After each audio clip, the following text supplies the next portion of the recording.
update to the bicycle plan to talk about an all ages and abilities network of bicycle facilities. And the city is getting the feedback they're wanting. Jellicoe Road, and it's 45 miles an hour. And at rush hour, when cars are tailgating on their phone, texting and talking, it's nothing between you and them, and except a little painted stripe, and that's a little nerve-wracking.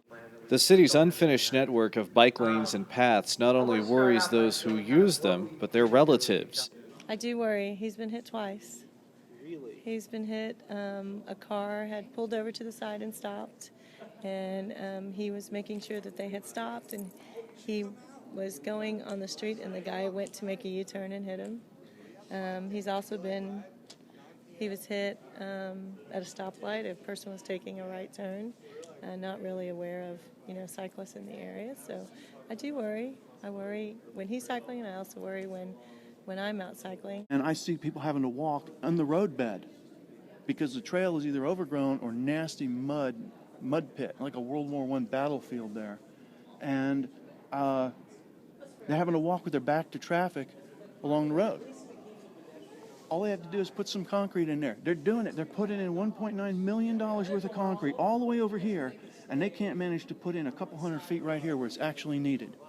Because I've never heard of anybody actually asking for this Walnut Creek Trail. We're going to look through all the comments. We're going to revise anything that we need to and do more work to finalize it. And then we're going to go to boards and commissions in the spring. And then ultimately go to council for adoption. The argument from people against using more tax money on bikeways is that the oppressive Texas heat would keep them from being widely used. So yeah, this board talks about the short trips that are in Austin.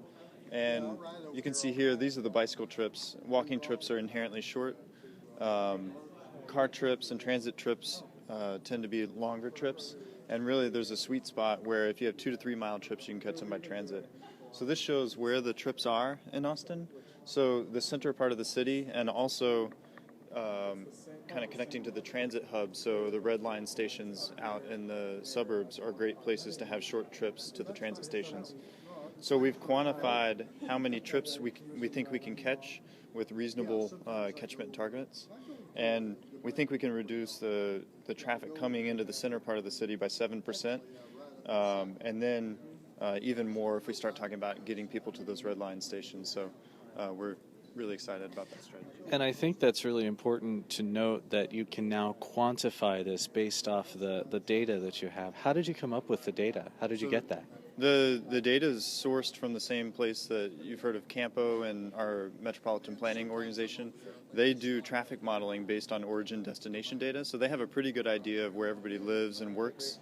So we can take those trip tables and look for the short trips in them and really orient our investments to capture those short trips. So in other words, by these graphs, and especially this line graph up here, you guys really are doing your best, I guess, to chip away at what seems like the constant crippling congestion in this city. Yeah, absolutely. And congestion relief is one of the benefits of a really good bicycle network. But from a healthy community, livability, there's many other benefits that come out of this as well.